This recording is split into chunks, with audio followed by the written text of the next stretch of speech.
You have entered the parlor. Today we shall tell some stories.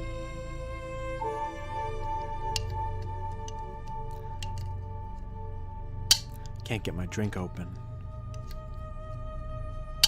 Hold on. Trying to get my drink open.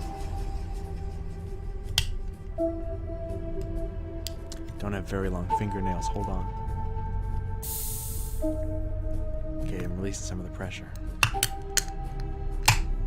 Hell yeah.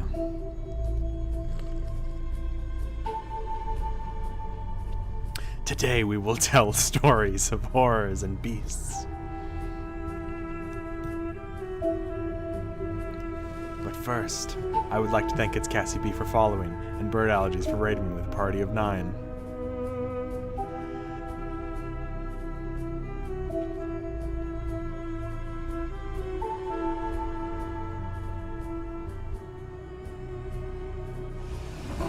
Oh, I can take that thing off now.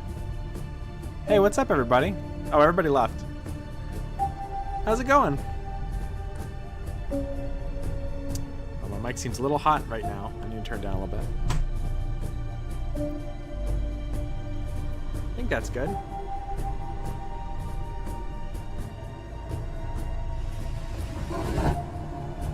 I've had a hell of a day, so it's going to be a weird one today. It's the second episode. Let's see if it's any good even remotely.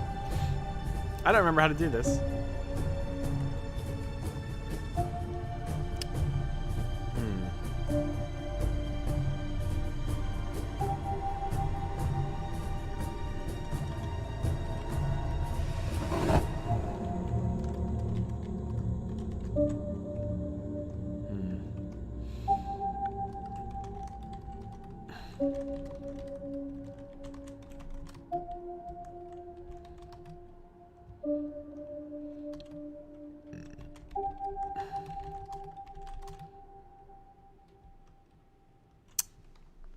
We're having a hard time getting inspired. How's everybody in the chat doing?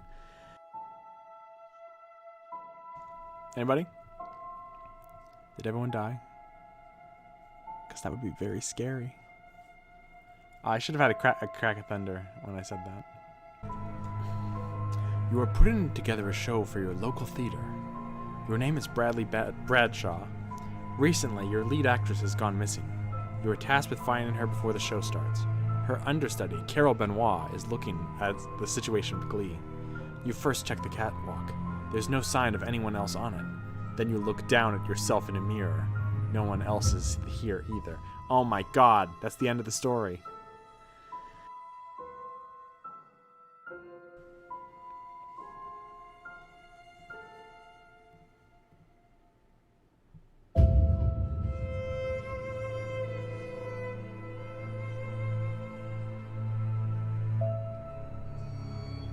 Where are they, a vampire or something? Like where could that go?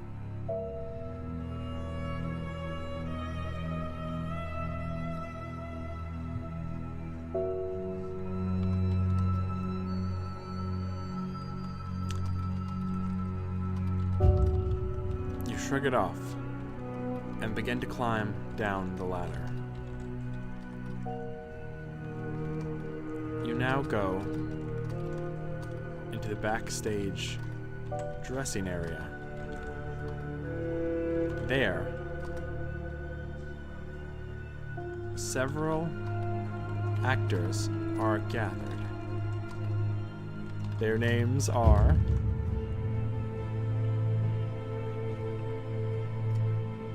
Hello, I'm John, he says. I'm playing the part of the villain. Hi, you say. My name's Bradley, and this is Becky, Joey,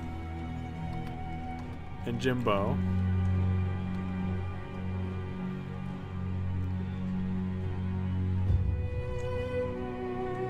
We're looking for the lead actress.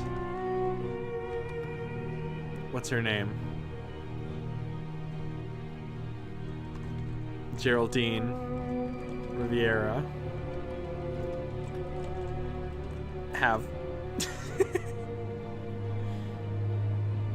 Excuse me? A voice says. Geraldine is my understudy. I'm playing the part of the bad guy. Oh, is all you say. Who are these guys?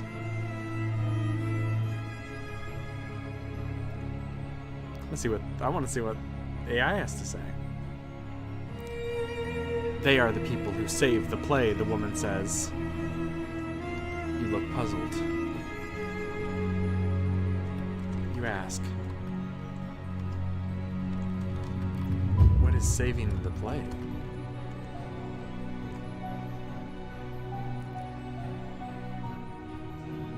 We are, the guy says, pointing to himself.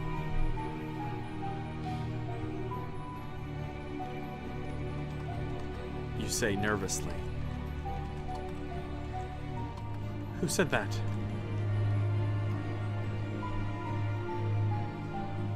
I did, the girl says. You stare at her in surprise for a moment. Before turning to leave, you mumble, just a bunch of actors, and walk off.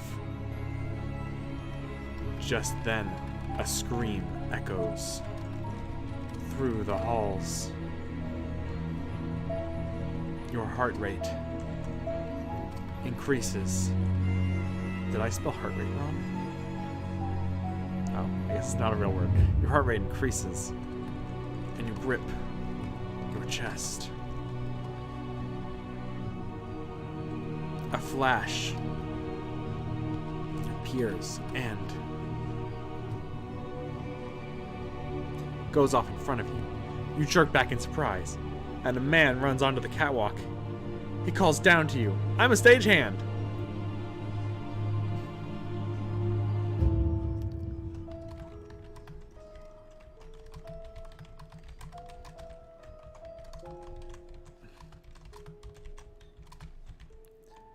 So it's fine for me to be here, he belts out. Why don't you let me love you? You sit up and stare at the man. He's tall and has long, curly brown hair. You smile at him and he flashes you a grin. Why won't you let me love you?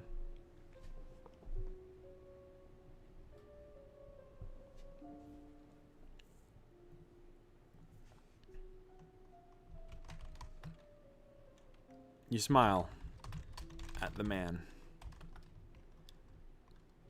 Maybe I will. If you take me out sometime. You shout back.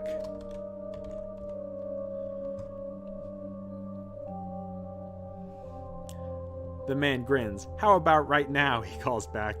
You giggle and shake your head. Nope, not in a condition. The man shrugs. Suit yourself. A light falls onto the stage. Another scream. This time, the one from the cataclysmic event that occurred earlier. The man's smile disappears in an instant. He runs over to it, and you follow behind him. Just below the stage, another understudy was found crushed by a sandbag. Her eyes wide in fear, her hands tied behind her back. She screams out in pain as the grit scrapes her skin off. Huh? The man kneels down. God, please don't let it be Geraldine.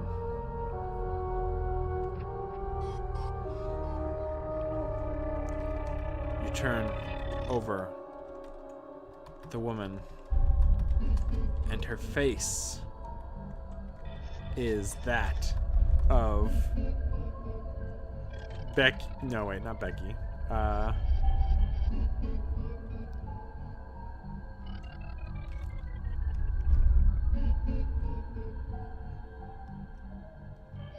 Winnie Vanderbilt. You sigh.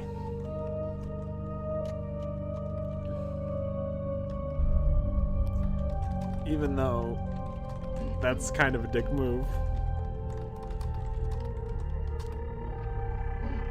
We have to find Geraldine. Geraldine. Even if it kills us. You say? Sorry, my microphone's covering up the thing and I can't see what I'm typing. You stare at the man. He stares back, then he nods once. You nod back, ready in your flashlight. You nod. You nod. The man grins. Let's go. The two of you begin to descend the ladder. You arrive in the basement. The shadows dance on the walls, projected and deflected by the... I want to say a word here, but I don't know how to spell it. Deflected by the furniture. I have furniture. Wow, great spelling, me. Deflected by the furniture.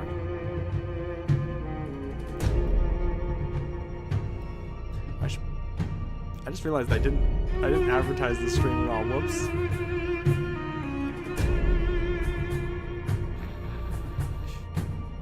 I'm very good at this.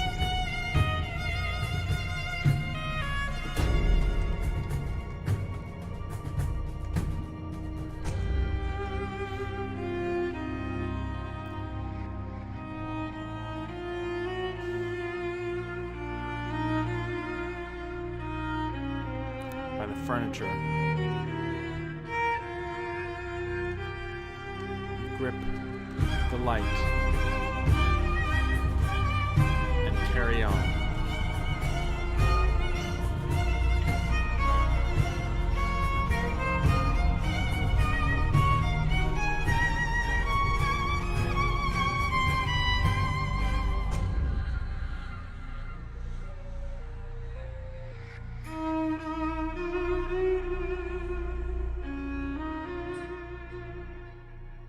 Can't tell if my monitor is really low, so I don't know how loud the music is.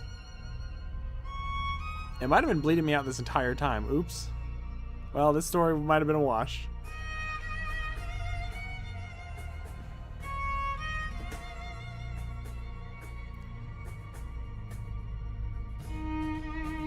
If anyone in the chat wants to let me know.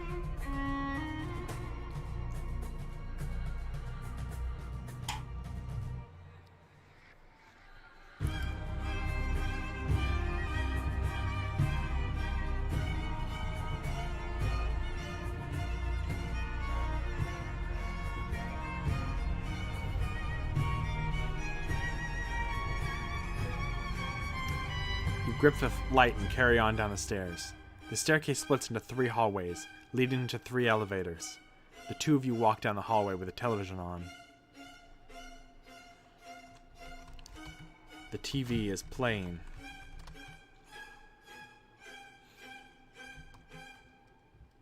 Nothing but static. And just then, a movie appears on screen.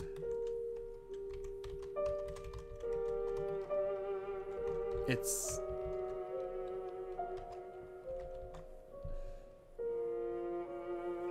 really bad, and you can't make out what's happening.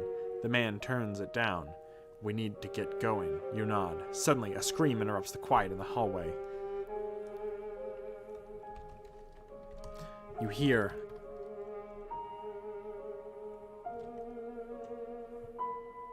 a metallic blade rip through fabric. The scream gets louder. You both run into the room and find Geraldine. Her back is to you, and she's slicing her arm ritualistically, blood trailing down her shirt. Geraldine, the man screams. You run forward and grab her wrist.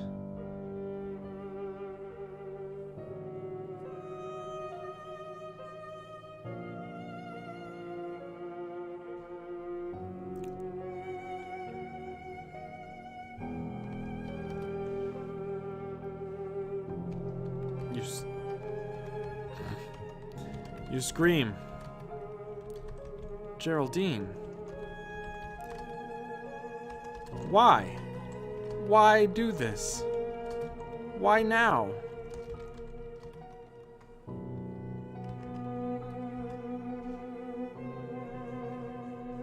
Her eyes dart over to you, and she tries to struggle out of your grip.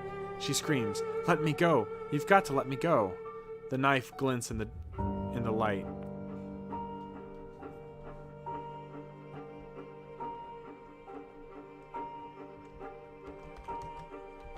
You let her go, and Geraldine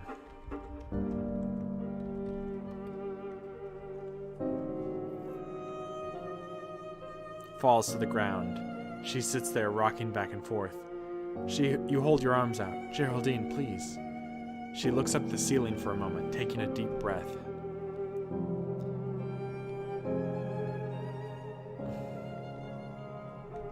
Tears fall from her eyes.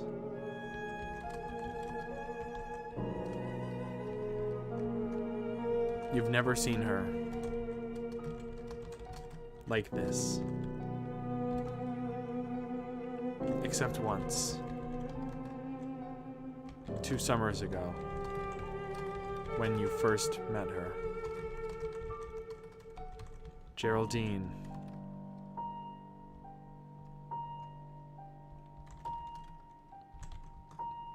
Geraldine was always so strong, so in control. This vulnerable, scared child is new to you. You need to let me go. I know what I've done. I won't get up until you do.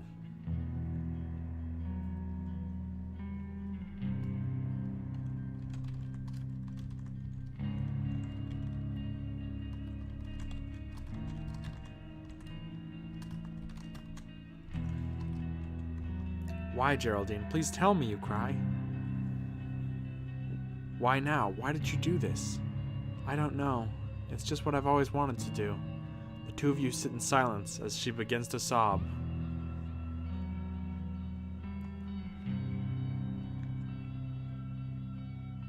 You pat her on the shoulder and she looks at you.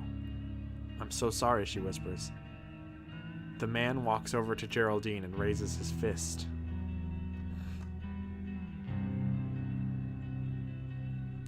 You hold out your hand to stop him. No, I have to do this. You stand up and walk towards Geraldine. You hold out your hand and Geraldine grabs it with both of hers.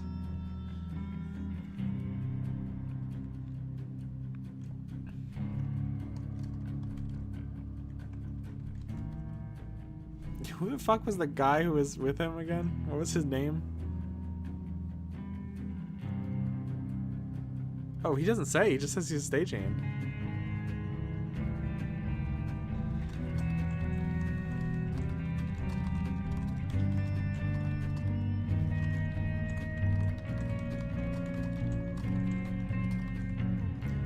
You and the stagehand turn your backs to Geraldine, and you begin to walk away, but you can still hear her sobbing. Why, Geraldine, you say, almost shouting. Tell me why. The man raises his fist and walks away.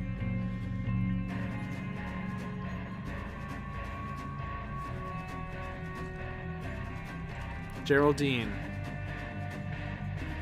sits up, looking directly at you, and speaks very slowly.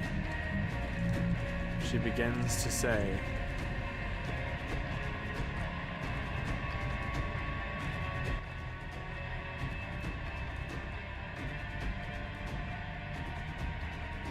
each word individually. I'm sorry. Why, you ask? I wanted to go, Geraldine says, lying back down. The shadows on the wall make her look monstrous. Geraldine's body disappears.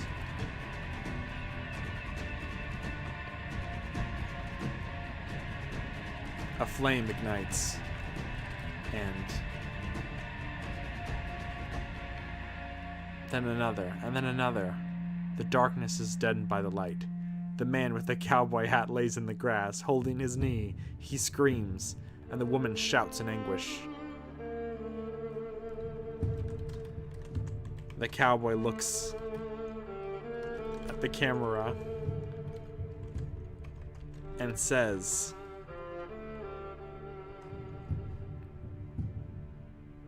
"Hello and welcome to the show."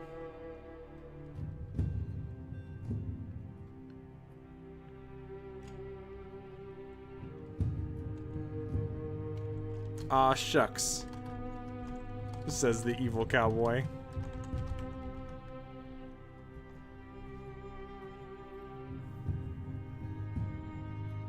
The lights rise in the room. The audience erupts in cries of pleasure and elation.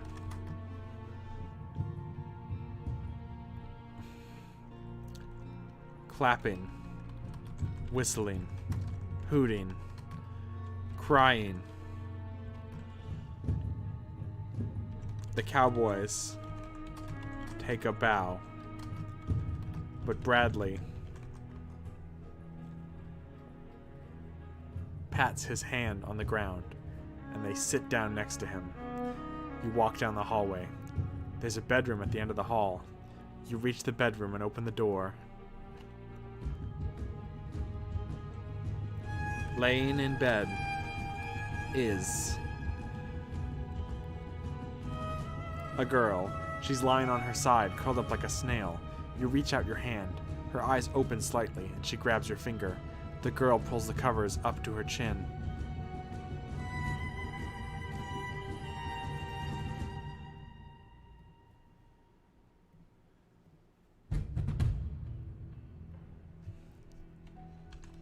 "Why?"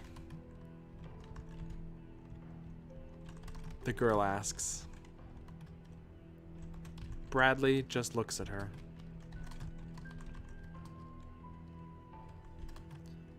He kisses her forehead and walks away.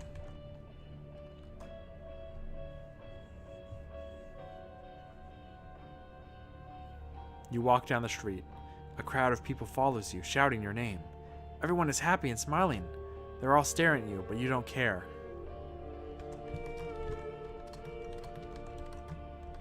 You can't get over Geraldine. You can't forget what you saw. The cowboy of light says that she'll be fine, but that doesn't make you feel any better. You enter the saloon. The piano is playing in the corner. A man stands on the table, leaning over it to play. It's weird.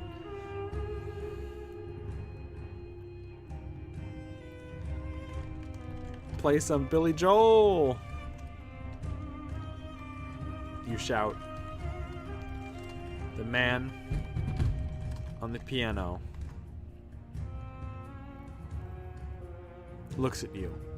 "I don't know how." You sigh and walk away. The audience is silent. One of the cowboys walks out.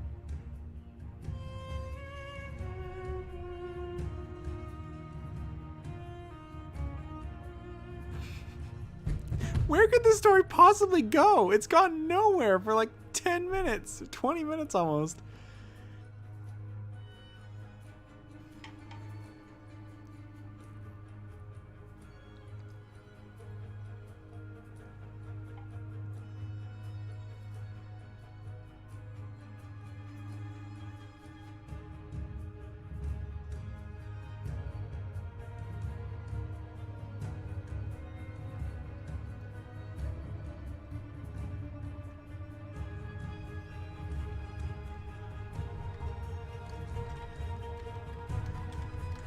Just then a bald eagle lands on the saloon and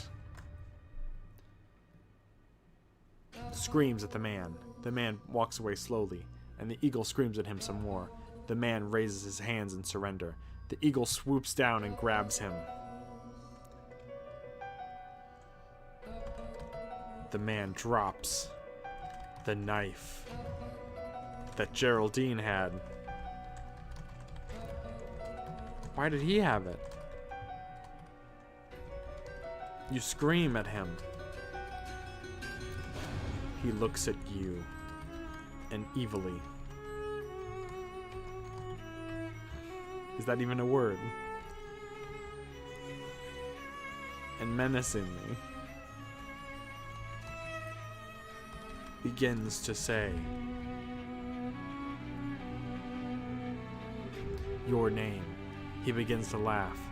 The man looks at you and you look away. You feel the knife slash your throat. Blood pours out and you fall to the ground. Why? You cry. The man only says your name over and over again as the world fades to black. The end. You reached the Cowboys ending.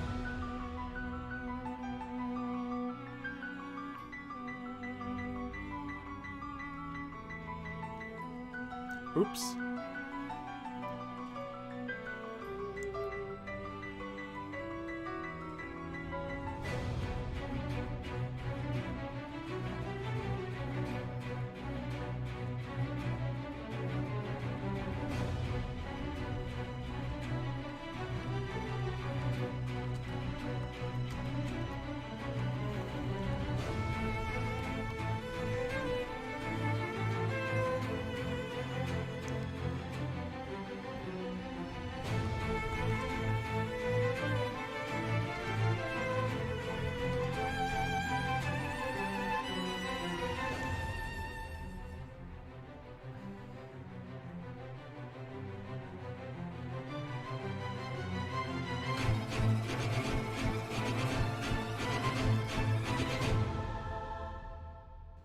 Please, if you're in the audience, please let me know how my audio is. Because it keeps getting really loud out of nowhere.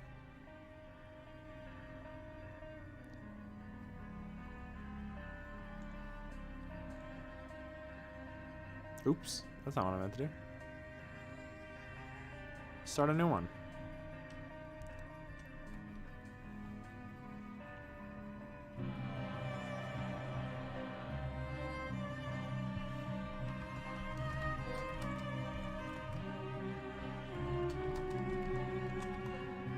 I don't know how to spell nunnery.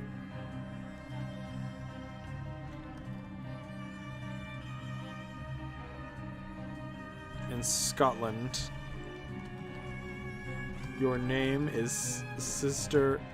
I don't have nunneries in Scotland. Yeah, your name is Sister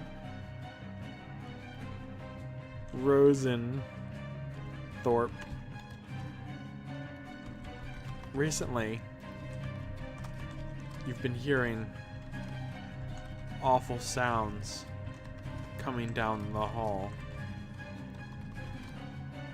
But Brother Joseph says it is nothing.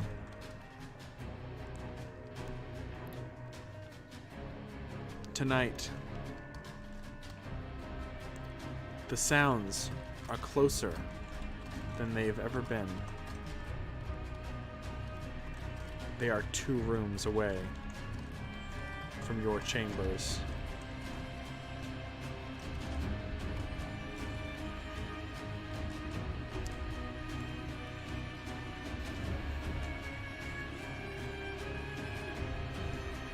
You know what to do.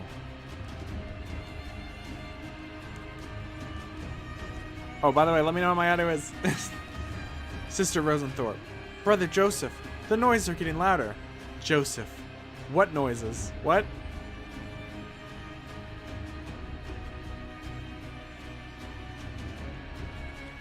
You plead. Please, we must investigate. Or, I fear, we could all be killed.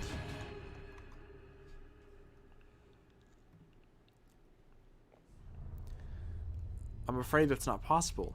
We have no idea where these things came from.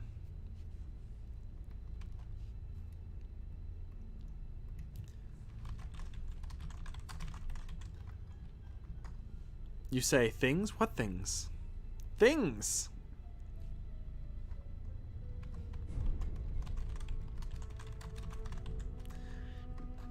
You say things? What things?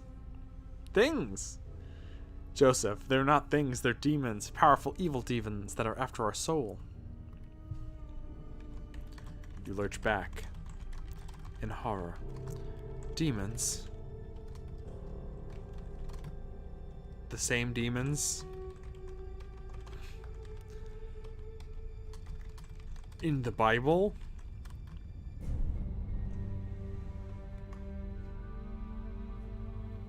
But the Bible said they were in hell.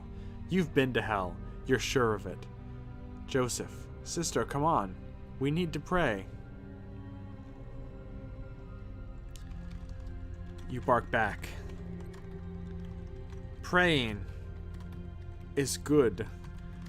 But now we must make sure the other nuns, the other sisters, are okay.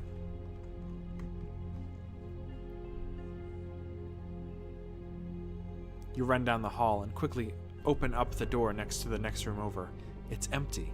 Across the hall, you see more empty rooms. Then, you hear a yell from behind a closed door.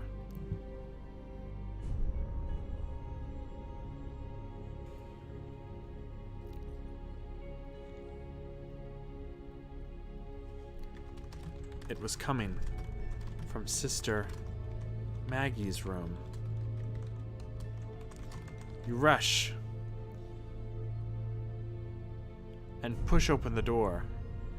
Sister Margaret gazes at you, her throat slit and blood pouring down from her white habit. She gives a faint smile. They took everyone.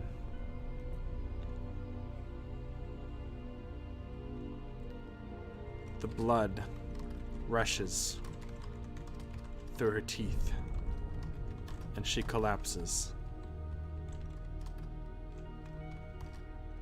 You feel warm bile enter your mouth,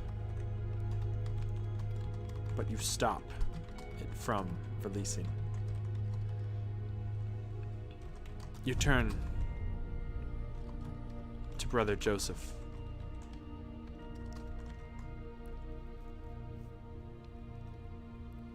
He's standing, his hands clasped in front of him, his head bowed.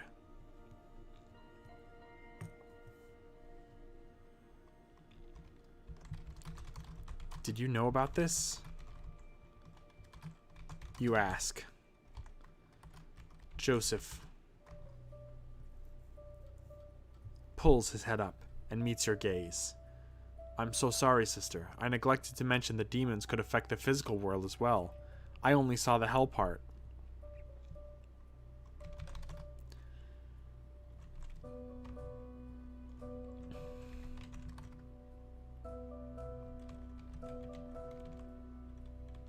Sister Rosenthorpe hears a demonic voice call. In the back of her brain, she can hear it. You can too. Help me, it says. Joseph, sister, you must hold on to your faith. The demons will try to tempt you, but you must fight them off. Just then, a small demon enters the room. It's small, dark, and devious looking. It looks like a lot of fun to watch the power of prayer. Its eyes are black and seem to be everywhere. Thick red goo travels up the walls and onto the ceiling. The demon looks right at you and says, "Hello, mortal." It steps towards you and begins to inflate. You back up, bumping into the wall. It's frustrating not being able to move as the demon continues to inflate.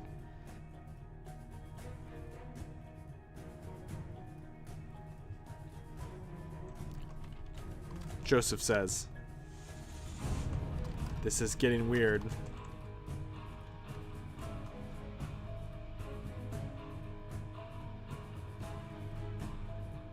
He begins to draw a little book out of his robes. "I have a special power that will help us." Sister Rosenthorpe, "What's that?" Joseph reads, "An ancient spell."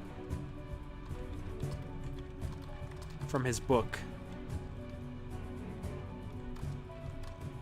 As he speaks the words, the demon screams in pain. The goo from the wall liquefies and the demon disappears altogether. You're left with a pile of ichor and very confused looking golem. What the? The golem shrugs and says, "I'm just as surprised as you are." I don't think golems are supposed to talk, but this one does.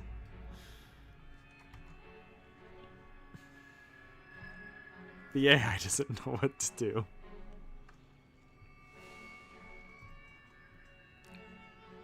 The golem shrugs.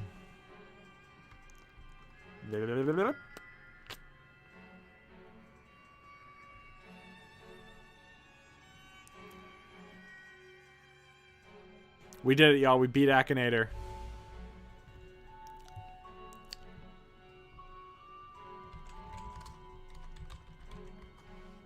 Sister Maggie is found barely alive. She makes it through the night, but sadly, she dies from her wounds. Sister Rosenthorpe, "I'll be in the back. I think I'll go lay down."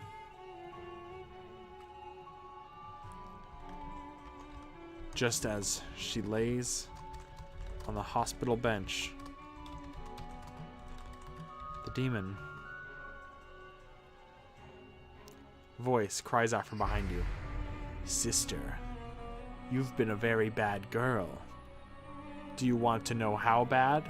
I can show you." The demon projects a vision of your sins. You see every bad thing you've done, every time you've lied, every time you've stolen. You're burning in a fiery pit, each moment lasting an eternity. You want to scream, but no sound escapes your lips. The demon looks at the sins and says,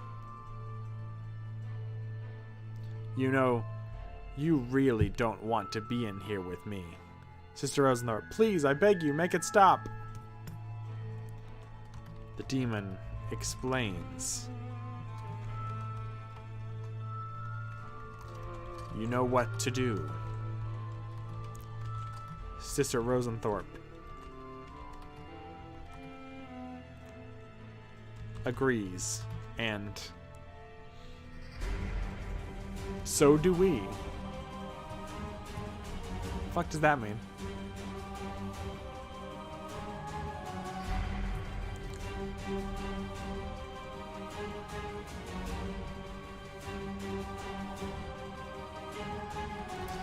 In order to escape eternal damnation,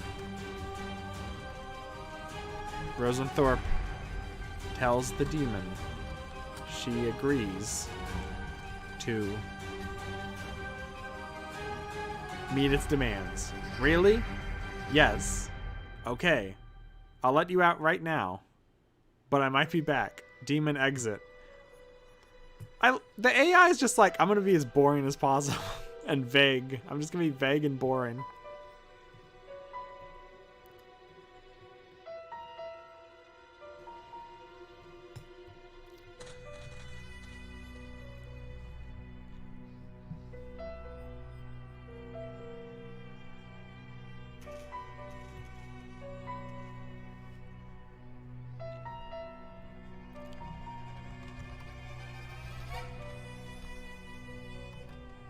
Sister Rosenthorpe sighs. A sigh. of relief.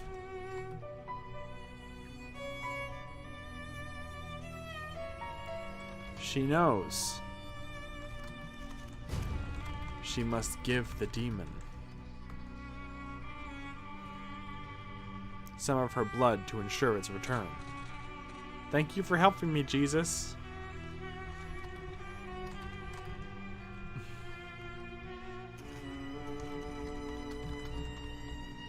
Jesus smiles and said, I didn't do shit.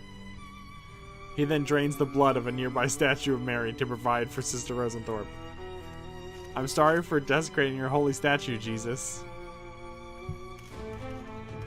Jesus looks confused and says, I did that.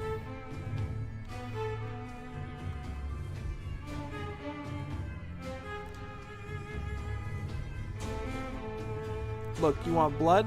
I'll provide. You want a savior? I can hook you up. Sister, can I trust you? Jesus smiles and says, you can.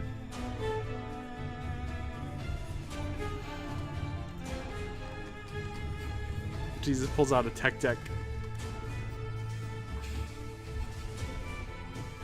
I literally don't know how to end this because it's a shit story.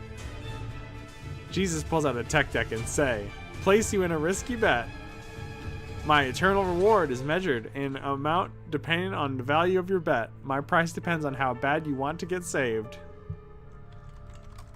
Sister Rosenthorpe says, I'll do anything, please.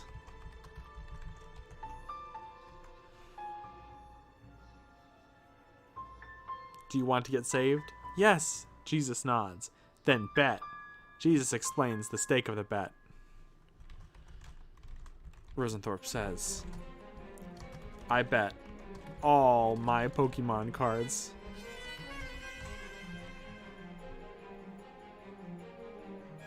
Jesus. What? I have all my Pokemon cards. I can give them to you. If you'll get me out of this body. Jesus is taken aback. Deal! Jesus squeals. He takes the cards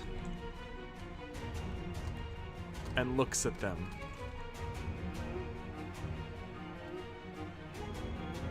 You have? It's okay. Those are just some doubles I have. Jesus, okay, those are fair. You're getting out of that body, right? Jesus obliterates Sister Rosenthorpe's body.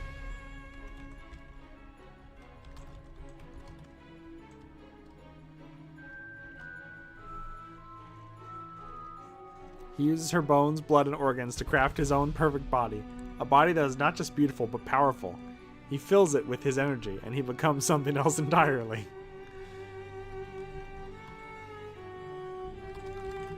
Jesus uses his power to blow a hole in the hospital wall.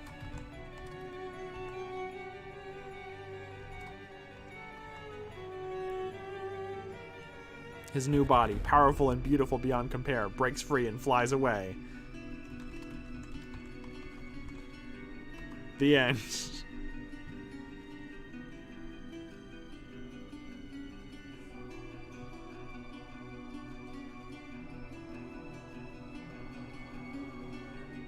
What in God's name was that?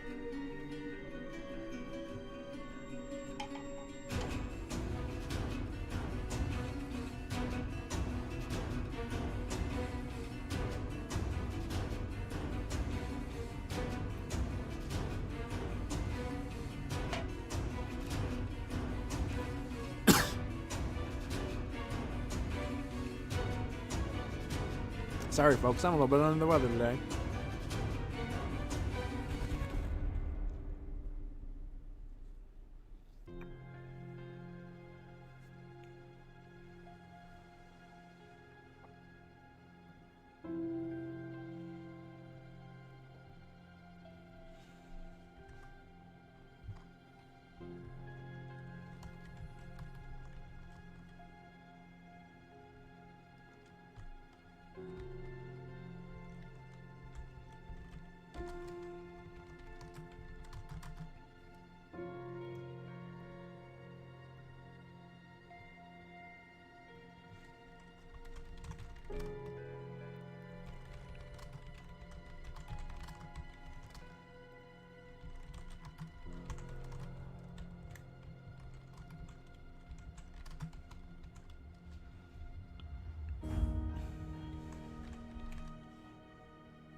You don't know what Stephen King was smoking these days. That was a hell of an ending. Have you read It? Cocaine. It is cocaine. He doesn't smoke it, but it's always been cocaine.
You are Zoe Mendelson.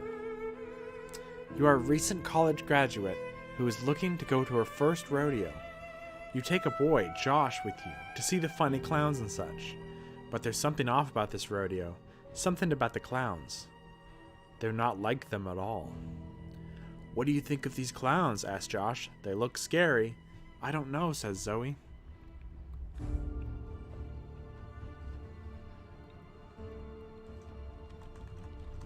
They're just clowns.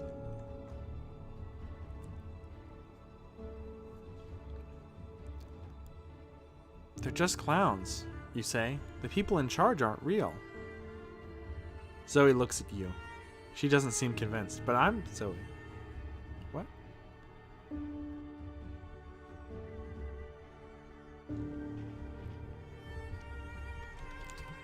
The head clown takes the stage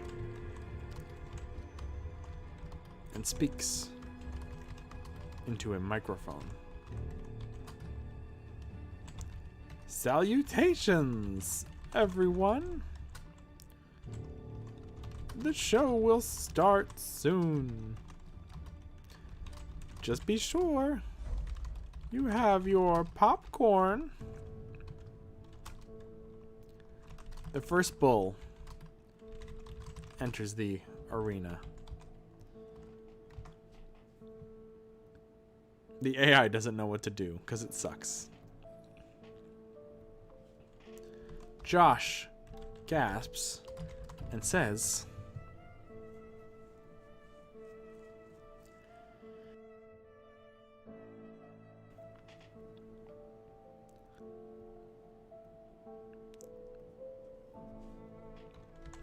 "What is that big thing? Has no one ever done a rodeo before?" "Shh," you say. "Just watch." The bull charges at the clown, who clearly isn't expecting it, and takes him down. Blood rains all over the dirt. The audience is horrified. The clowns look on in sadness.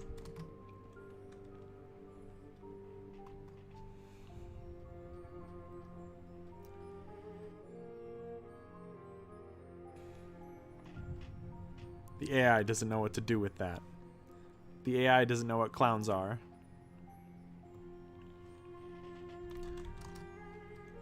They get brooms and mops and mop up the blood, not spilling a drop. You think for a second that you see one of the clowns drinking the blood.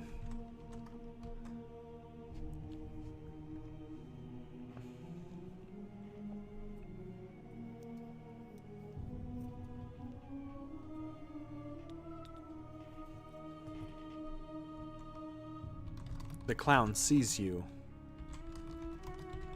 And he says, "Uh-oh." He signals the other. They quickly rush off the stage and into the crowd. The audience screams. But then the clowns are gone.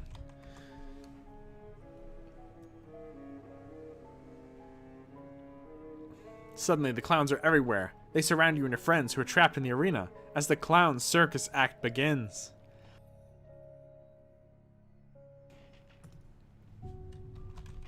They bite into your neck.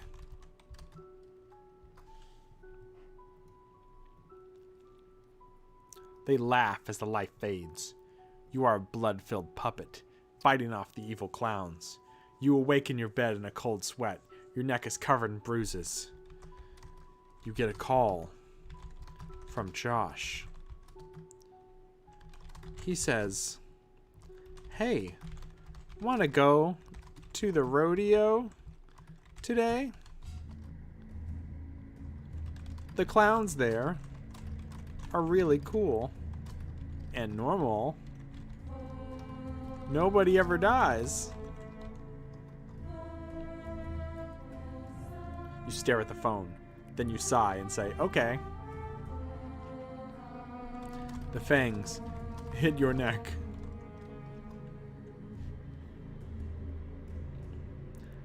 As you wake up, you feel hungry. You crave something red. You walk downstairs.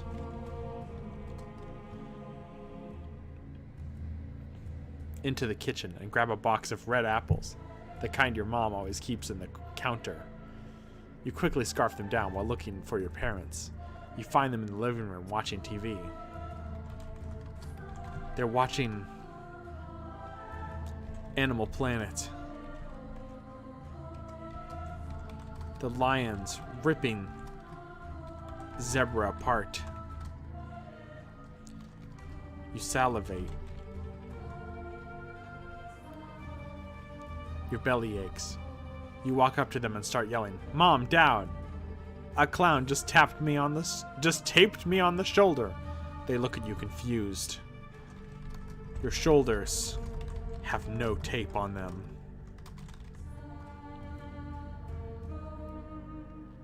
You say, "Fox News, the clowns." Your father sighs and turns up the TV. The screen displays breaking news. A tragedy has struck the circus you went to this morning. The Fox News announcer says, "These clowns killed everyone." Sounds like typical liberals.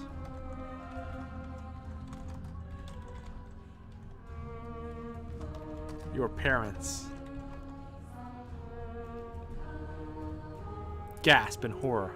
They turn off the TV and calm down, but you can feel your hunger pulsing in your chest. You try to think. You need to reason this out.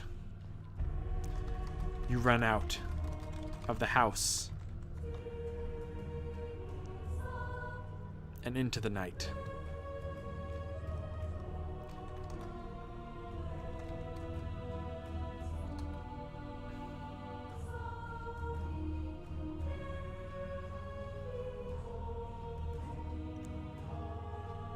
You find a dog walking home.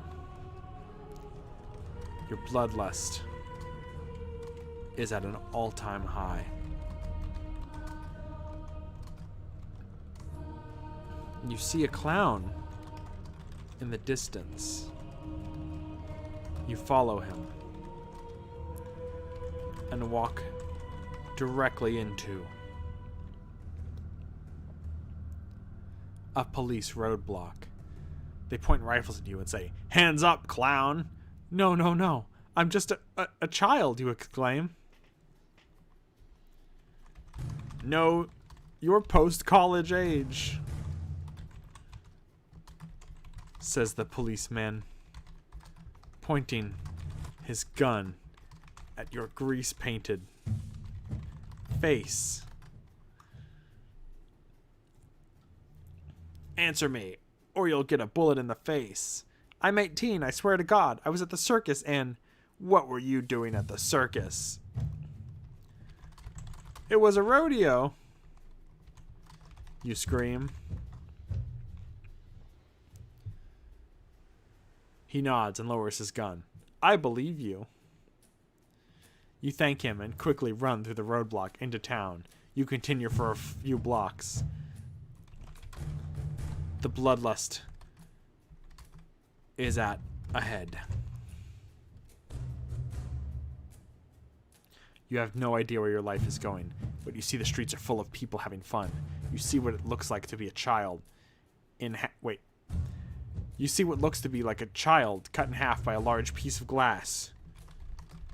You run to the child and catch a glimpse of their face. You scream. Then you feed.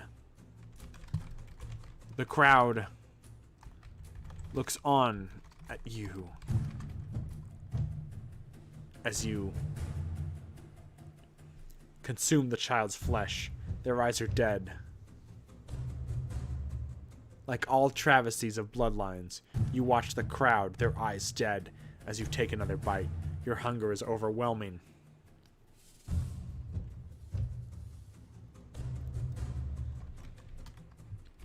The flour on your suspenders shoots out water, then blood. The crowd screams in horror, and the policeman says,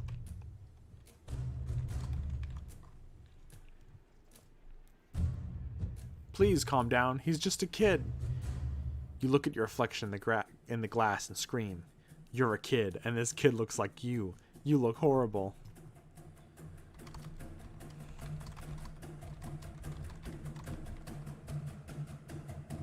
I have to go home and get changed. You scream. The policeman nods. All right. You walk away, then run from the roadblock. You walk into the woods nearby. You see a cottage in the distance. Your hunger grows. Stronger. You see an old man sit in a rocking chair at the porch. You scream into the night and begin to sprint towards him. You hear a shotgun blast behind you. The policeman says, "Not so fast, ghoul." You hiss and jump at the policeman. He then shoots you in the back, and you collapse on the ground. As your dying body turns into a mass of bloody flesh, the crowd watches transfixed as you turn and scream at them. I'm not a monster. Your nose honks. You dissolve. You dissolve as a pile of bloody flesh.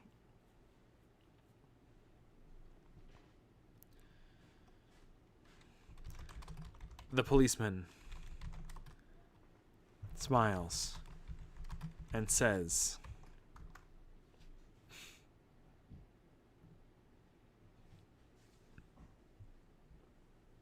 to the crowd, "The only thing he was is dead. Enjoy 0800, my lovely loyal servants. Your lord departs for unknown to find new servants to devour."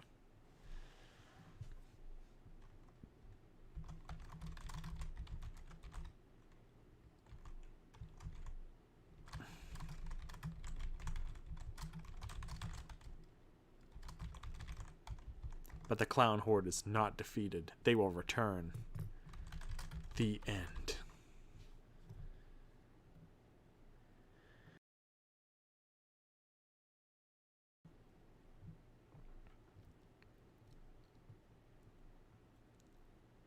This is quite a weird episode.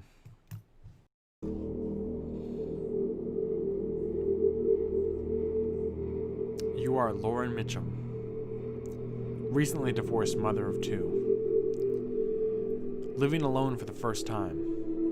You are visiting a day spa to get some self-care, but something is off at this spa. What you don't know is that your visit here is being monitored by a group called the Agency. They've been monitoring you ever since they found out about your divorce and the fact that you were single again.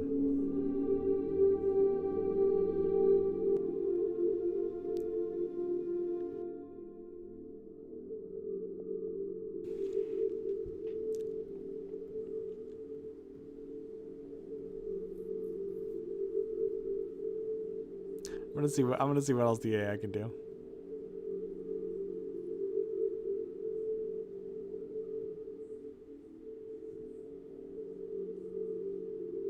Okay, I guess it really wants the Agency.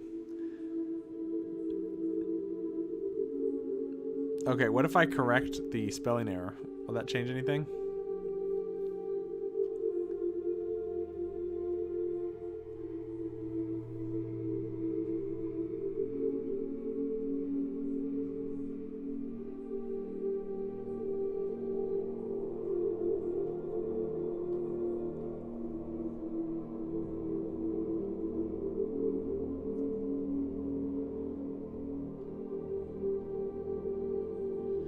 What you don't know is you're being monitored by being called the Agency. Yeah.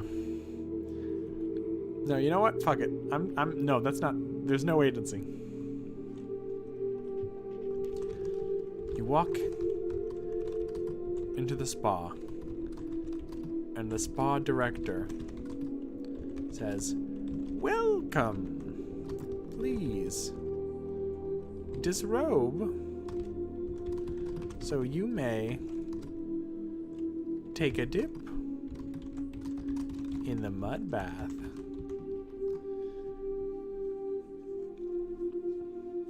"I'm not naked," you say. The director laughs. "Oh no? Well, I suppose it's too bad." He turns around and walks away. You dip into the mud, fully clothed. When you walk out, you overhear the director say, "She didn't quite get it. Perhaps my brother could assist her. He's not too busy today."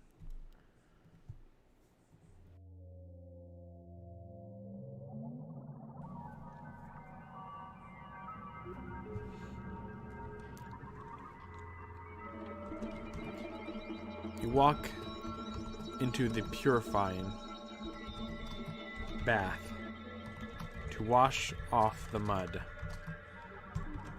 But you hear something behind you. It's the director's brother.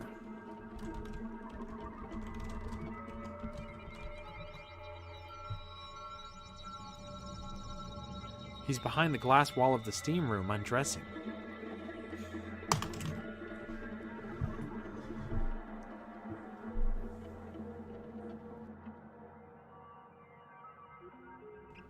You, application needed. Mail to. Is that a real Gmail?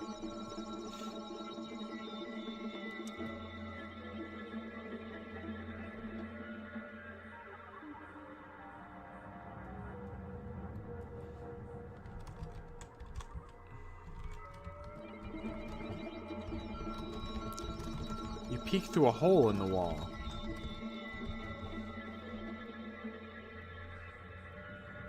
And see he is in his underwear. He showers you with rose petals, and when he comes in to check, he talks to you through the hole. You are now in a changing room, fully clothed.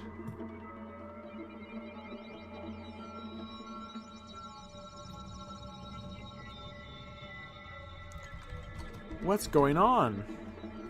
you say. The brother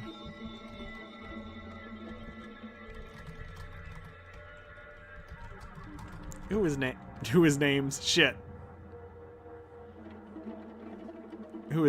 Mason, appears and says, "Oh, what? That's just part of the service. The director, he's well, let's say he has a little indulgence for his siblings. What?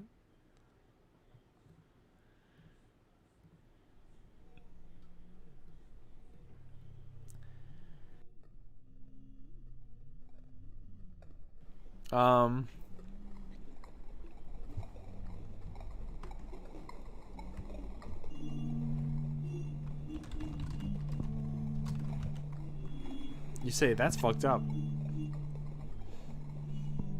Yeah, Mason says. Don't worry. If you want to get out, I'll escort you out. You leave the dressing room and enter the... I've never been to a day spa. I don't know all the parts of it.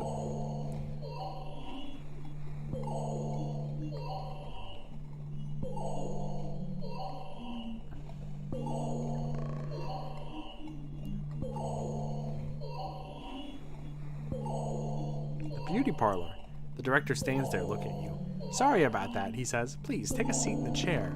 He motions to a chair covered in a thick layer of dust. You sit your fat ass on the dusty chair. The director and Mason both stare at you.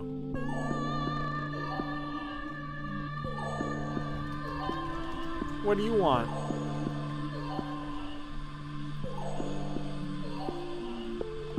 I'm not quite sure how this works, the director says, but if you want to renegotiate your services, I'll be able to do so. You feel a little sick to your stomach.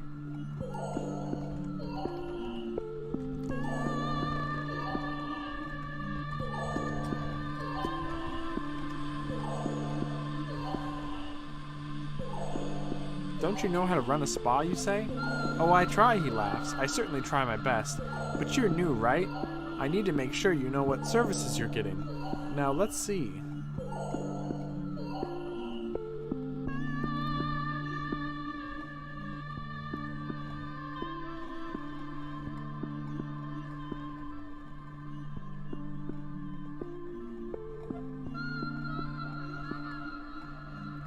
I got the full package.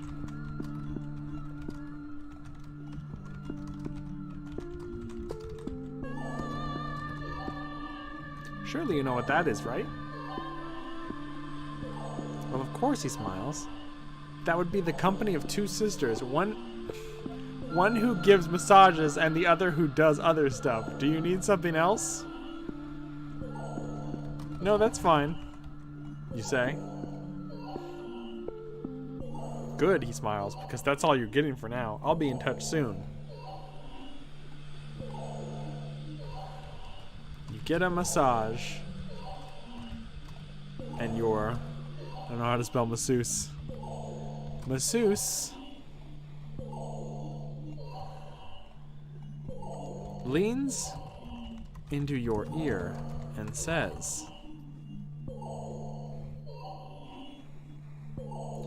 You've got a lot of pent-up trauma in those legs. I'm gonna work it out. She mashes your legs with her forearms and elbows. You scream in pain, but it does help. Just then, her sister joins you. The sister straddles you and leans around against your shoulder. Hi, she says. She puts her hands around your neck and kisses you on the lips. Wowie zowie, you say. That's what we meant. The other sister says, and then leaves.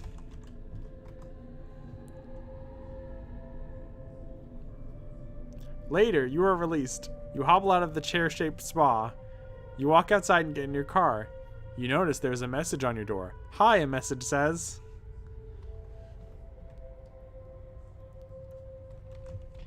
Hello, message.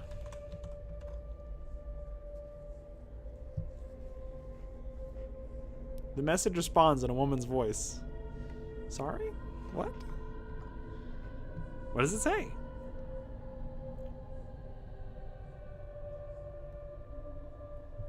What does the message say? You got a massage for my sister, right? Yeah, you say. Good deal. She replies, my father owns the place.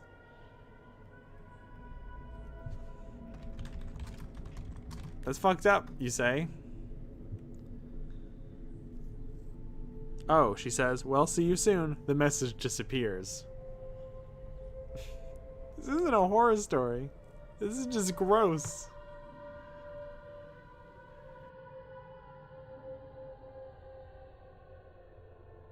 That's true, the message...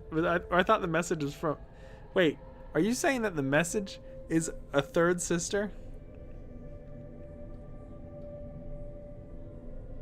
Cosmic, I hate you.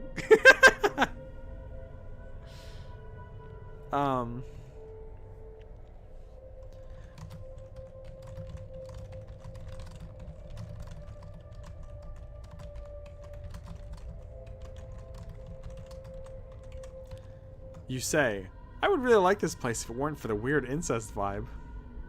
A week later, you finally get the message. Hi, a certain voice says. I heard you wanted something.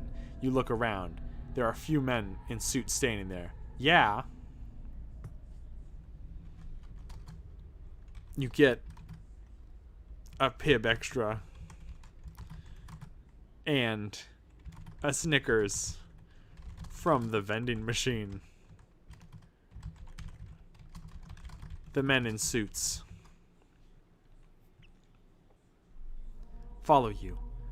Can I get a double shot caramel macchiato with 2 Splendas and 2 shots of espresso, you say? To a barista behind the counter. Sure.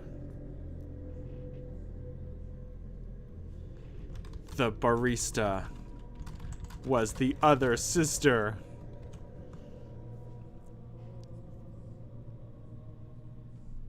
You blush as the barista smiles.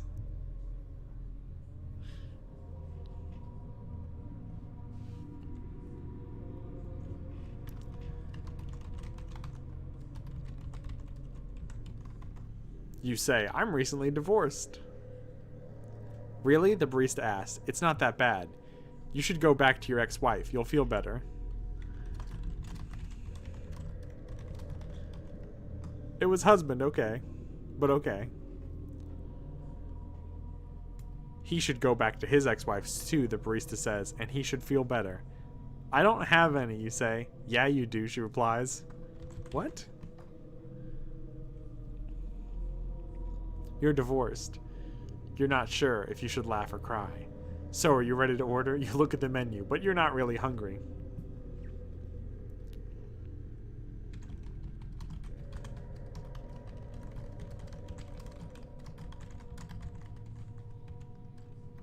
Well, goodbye. Good luck with the weird family. You laugh and get out of the coffee shop. Lauren.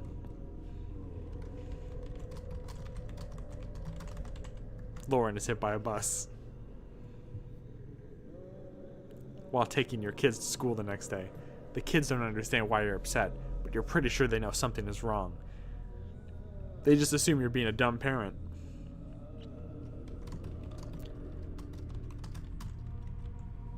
I got hit by a bus, you say.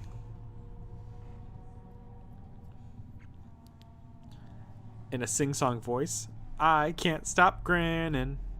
The kids don't understand what you mean.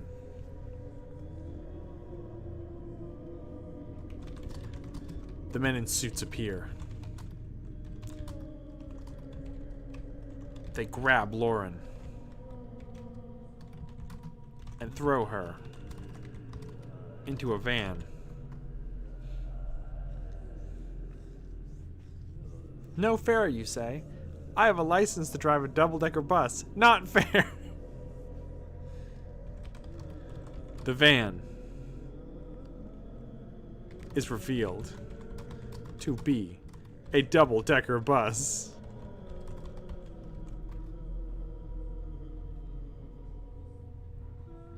I work for the city. So do I. You both laugh. Why are you laughing? The driver says. I collect taxes, but you seem to have a sense of humor.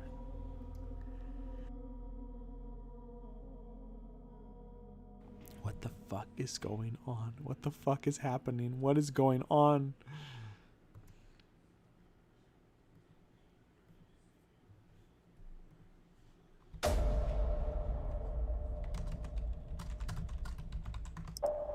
You say, I need to get laid. No, you don't, the driver says. You're mourning the loss of your wife. You need to get laid. We need to get laid, you scream. The driver turns on his blinkers.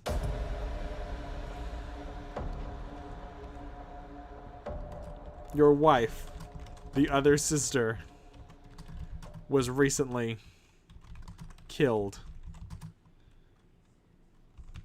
This was all a nightmare. None of this happened. You didn't lose your job, your home, or your wife. You're having a bad dream. But you know it's not a dream. I need to get laid. I don't know. I don't know where this could possibly go.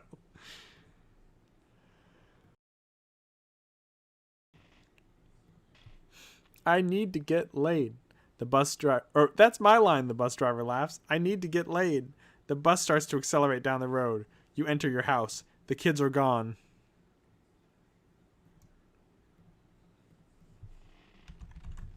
You say, good. You feel relieved. This is all just a bad dream. Lauren awakes in her bed, sweat pouring down her body. She remembers everything.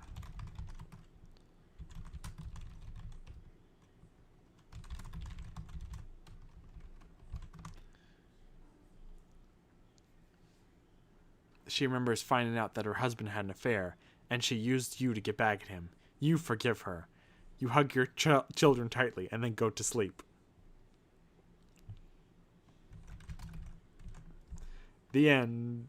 The Inquirer publishes a story about how you both died in a terrible plane crash, and left the children motherless. You wake up in the morning, and the kids are in the kitchen making breakfast.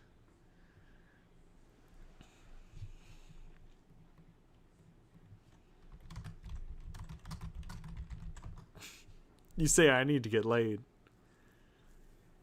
You laugh.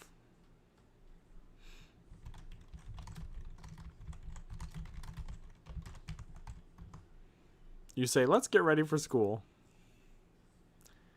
You change into your school uniform, which consists of a plain white shirt and dark blue jeans. You fasten up your shirt and put on your belt. You quickly glance in the mirror before walking out the door.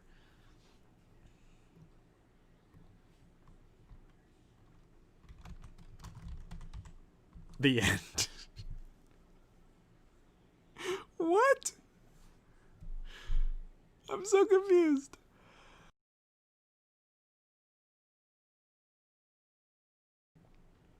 Okay. There's no such thing as horror stories, I guess. You are Jillian. You and your wife Mia recently adopted a puppy you found on the street. You take the puppy to the vet.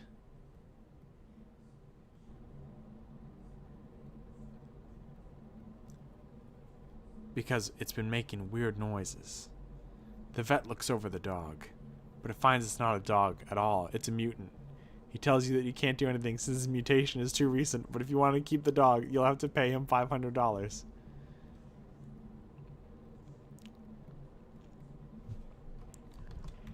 Fuck you. You scream, stealing the dog. The vet shouts into his walkie-talkie. They're taking it.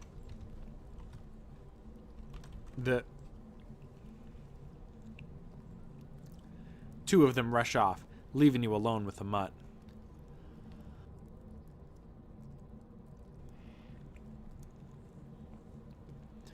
The mutants are now running around in packs attacking people. I'm sorry, fucking what? The mutants?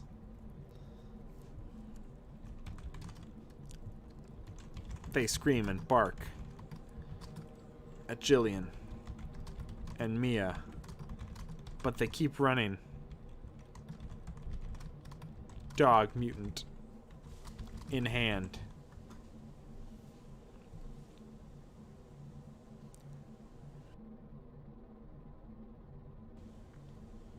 Ah, it's a beast. Ruh-roh. Come on, we can outrun them. Yeah, this was 0 to 100 pretty quick, yeah.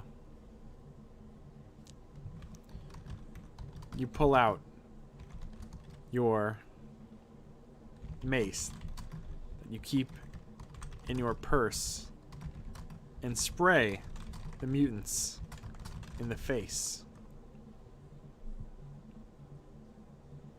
with fire, killing them instantly. I can't see out of my eyes. You run into a nearby building and up to a second floor landing. You put the dog down. But behind you,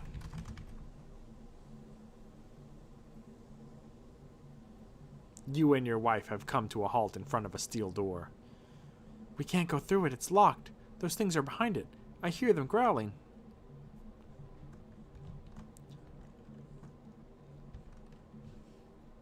Okay, it wouldn't let me type. That's weird. Mia pulls out her lockpick set from the bag. I've always wanted to use these. They look lethal, she says as she uses each to pick in turn.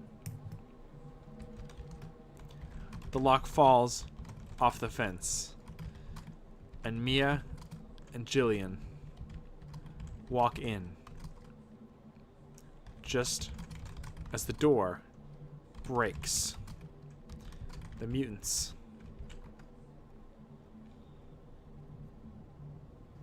quickly bound up to the women, juking and weaving to avoid bites and claws. One makes it through and claws at your wife's face, leaving a long wound that's soon bright red. You kick the mutant in the junk, and he falls to the floor.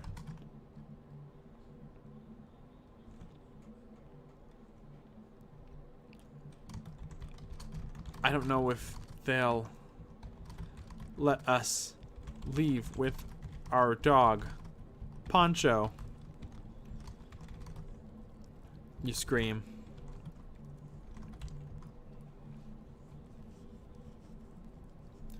Mia doesn't answer. She just grabs the bag of supplies and runs out the door. You and your wife follow her outside. Okay, but we're not. There's two characters.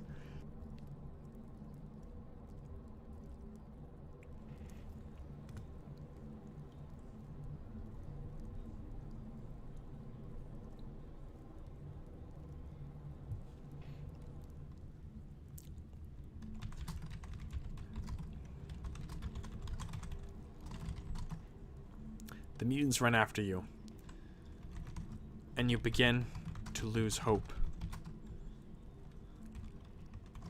You look down at your beloved dog and up at your scarred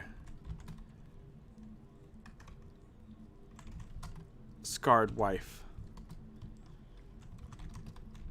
You have to make a decision. You could run after your wife and daughter, trying to save them and your dog. Or you could try to save the dog.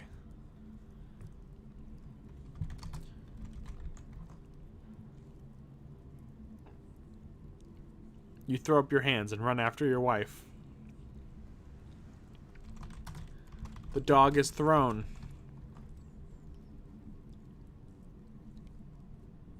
Over your shoulders. Come on, we have to save the other two. You run, but the mutants keep pace. They are faster than you, and soon they are practically on your heels. You do a sweet roundhouse kick.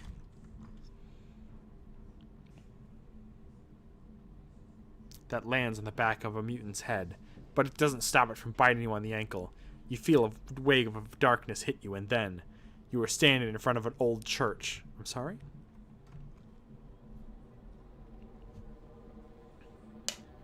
The alleys are empty, the buildings burn or are rubble, the streets are cracked and scarred.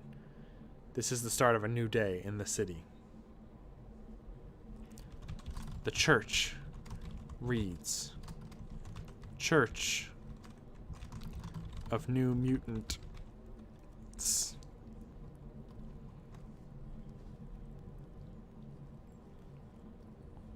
You turn to look at the alley, only to see it completely empty. Ah, you sigh, just the dream.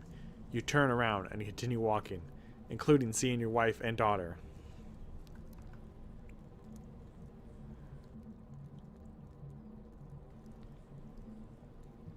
You alright, Mom? You look at your lovely daughter, and suddenly, you know what you must do. You stare into her bright green eyes and nod. Yeah, I'm fine, honey. I gotta know what you must do.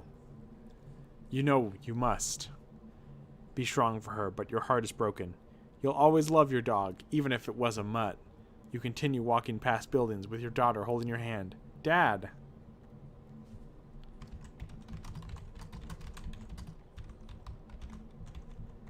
Don't call me that, homophobe. Your daughter punches you in the arm. Why do you have to be such a homophobe? It's not that, it's just you were cut off by your wife's laughter. You hear barking coming from the church.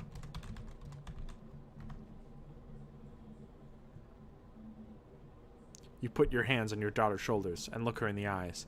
It's because I love you, that's why. Your wife suddenly hugs you from behind, putting her head on your shoulder. But you have to see if your dog is okay. You run to the door. And just as you reach it, a shambler opens it. You freeze as the bullets pierce your back.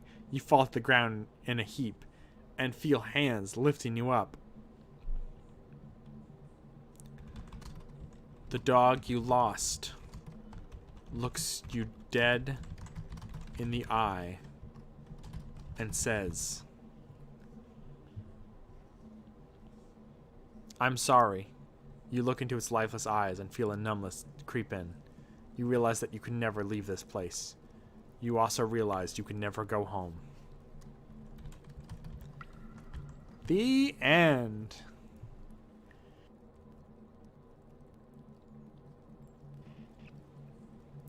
A note to readers. Congratulations, if you made it this far, you truly are a reader worth mentioning.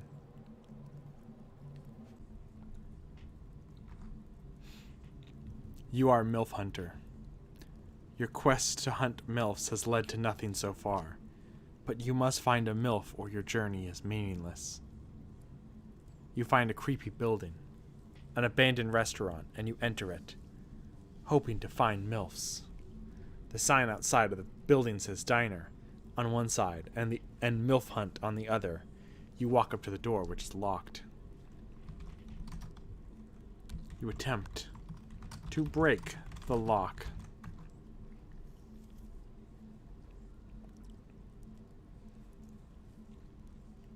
You try to pick the lock with all your might, but it's not going to budge. You can't do this. This isn't fair.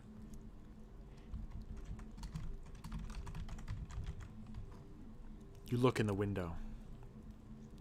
You see a bunch of screaming MILFs being tossed into a large vat of acid. They scream as the liquid touches them, but quickly their screams turn to gurgling as the liquid bites into their flesh. You punch the window and jump into the building.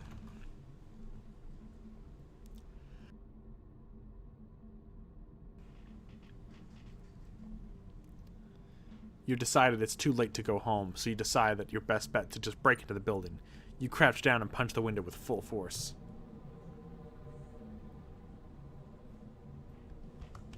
You enter the building and search for what's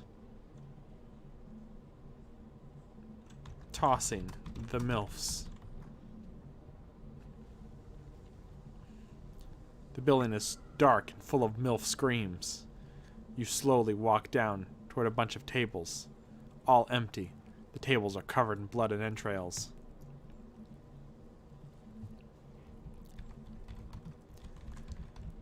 MILF entrails, you say. You have to find who did this awful deed. Suddenly, you find a blonde MILF on the ground. She's covered in MILF blood and has a large cut in her face. She looks like she's dead. No. You scream. And then you are noticed by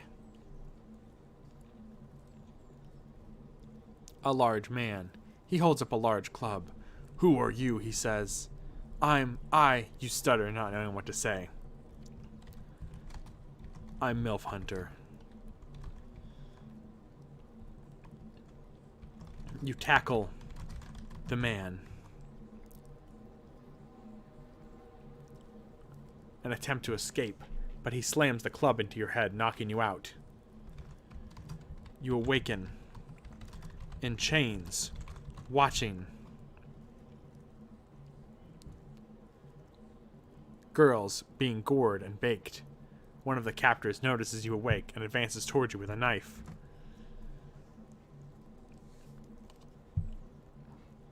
Who let the monkey out? One of the captors says, noticing you are awake. They advance toward you with knives, butcher knives, rested and left behind in an abandoned restaurant. You get to your feet. And just as a knife is thrusted toward you, you kick it back at the attacker.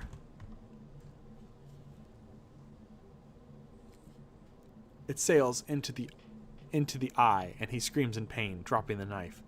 You run to the next attacker, but this time, two of them tackle you and begin punching you in the throat. Your lust for MILFs cannot be satiated. You let out a primal scream, and the chains are stripped from your body. You begin punching with all of your might.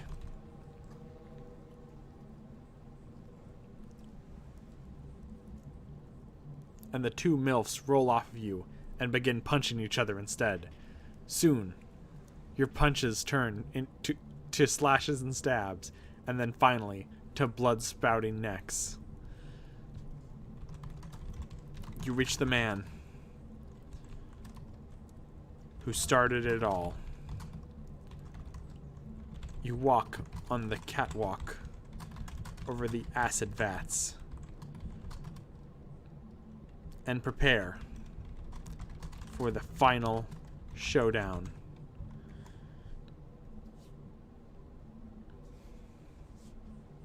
Why? Who are you? Why did you do this? Why? Because I'm a MILF hunter. I have no interest in MILFs. None. I'm You push your arm through his chest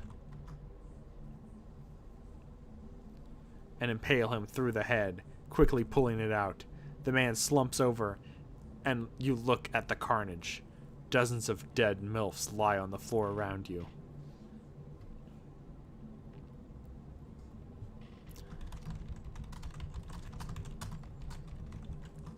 You say, it didn't have to be like this. It didn't have to be like this, you say. Suddenly, the roof collapses inward, and you're set into a vat of acid.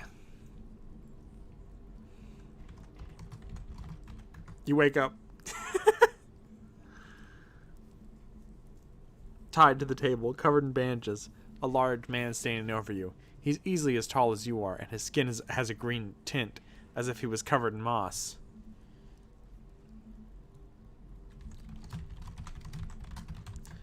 You say, why are you doing this?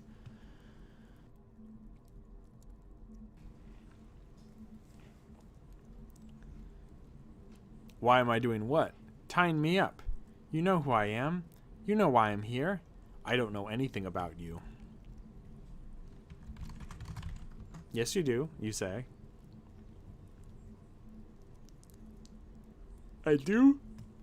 Okay, maybe I used to, but not anymore. Look, I have no idea who you are, and I have no idea why I'm tied up. Here, you can untie me. What?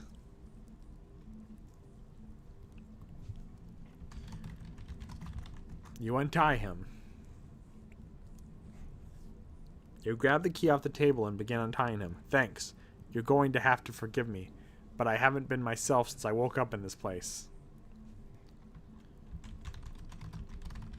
Search for MILFs. The room is pitch black. You put out your hands in front of you and slowly approach the wall. Your hand randomly graze over MILF posters and you stop. Suddenly, a light appears.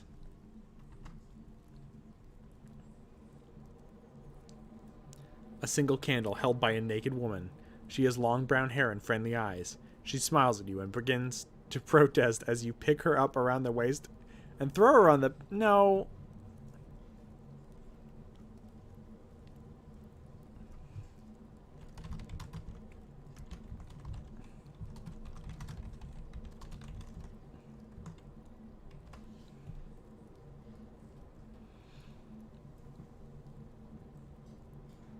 She smiles at you and winks. You follow her.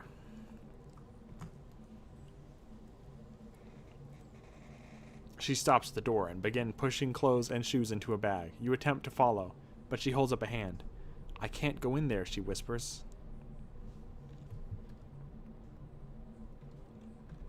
Go in where? Why not? MILF Hunter says. I have to go into a special room, otherwise the ritual will fail. You nod. Okay, fine. Where's the ritual? Downstairs. What is the ritual for?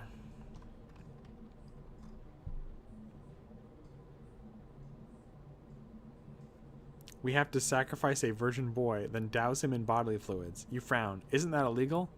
The woman smiles and pushes you out of the room.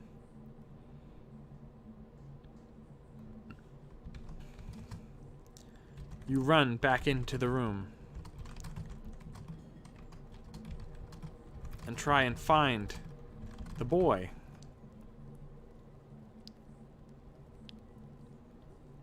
You find yourself in a hallway.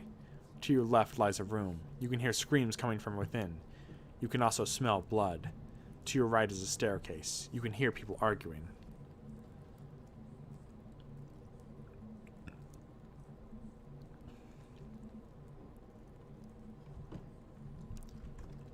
Release the boy, you shout.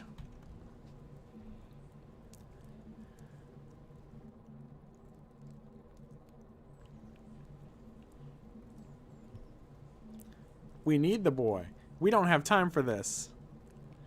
You feel a sharp pain in your neck. You collapse on the ground.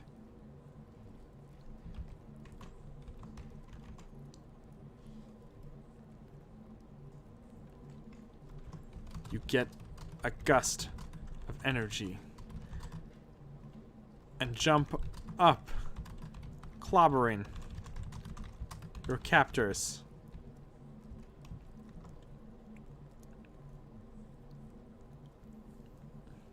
Then you begin to tear out their throats.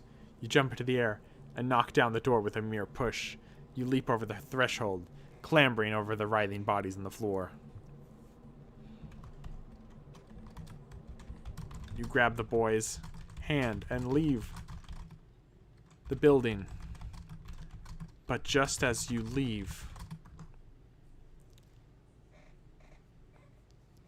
you feel 2 sharp slashes in your neck. You fall to the ground, blood spurting out of your neck. The last thing you hear is the boy screaming.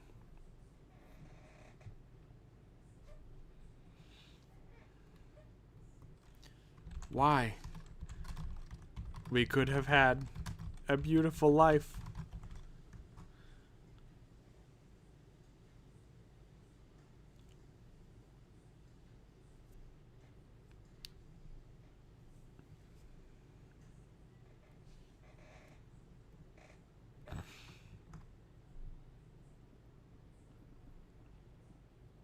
You stare at the blood pooling on the floor. You were a good person.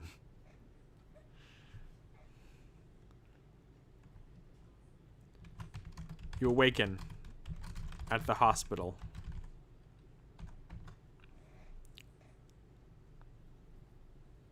You're still covered in blood, but now you're safe. In a raspy, blood-curdled voice, you say, "Where is the boy?"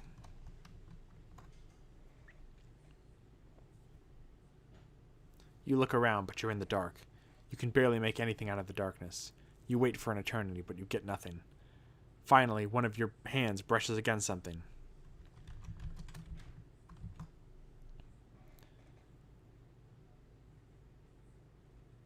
It's a foot.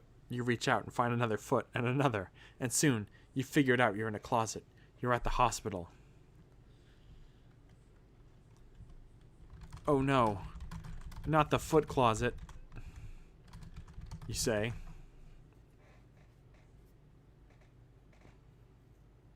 Then, with quite a gasp, you realize that's where the boy is. He's in the dark closet-like room. You scream, "Boy, are you okay?"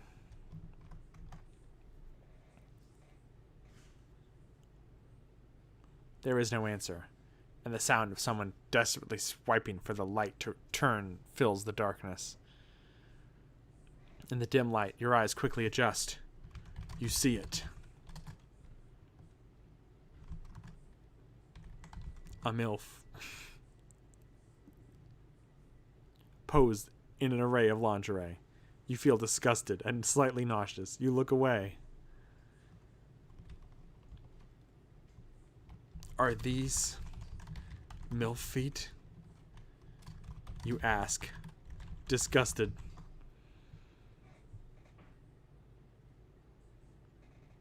There is a booming laugh. The MILF's eyes snap open. You figured it out. You recognize the voice as the girl's. Wait, which girl?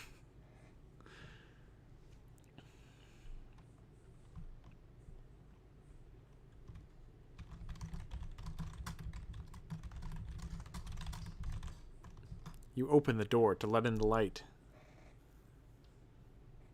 The MILF screams with delight. You've got the right answer. Another win. What the hell? You say, confused. Let's get you out of those clothes.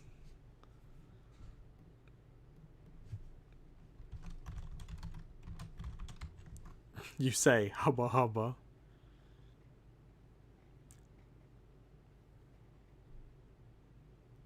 She strips off your clothes and tosses them into a corner. Now, I have to put something in to make the changes last, she says, pulling out a large needle. You say, whatever works.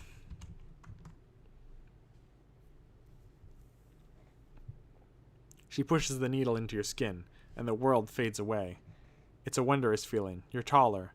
Your body is more muscular. You are bigger.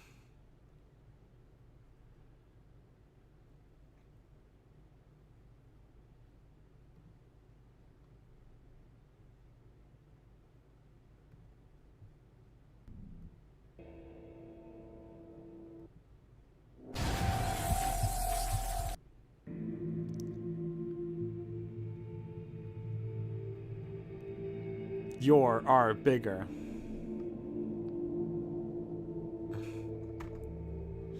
I'm gonna regret hitting enter, aren't I? You feel powerful. The world is yours. There, the girl says. The world goes black. When you awaken, a new you is in the room. This is at least like 4 fetishes.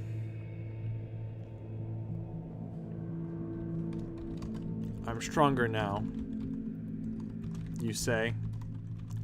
You turn in your bed, and next to you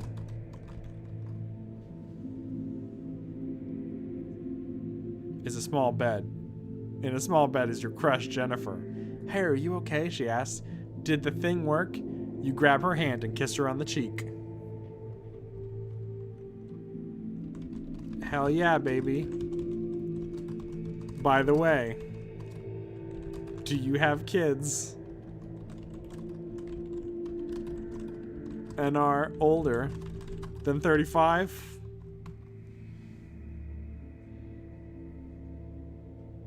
No. The girl seems disappointed. You leave.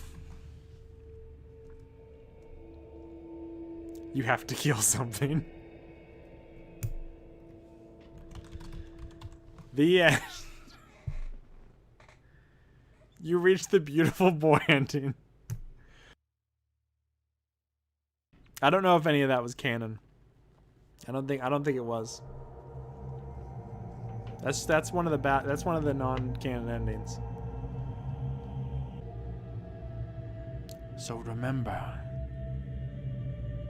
if you go seeking MILFs, the MILF hunter may become the MILF hunted.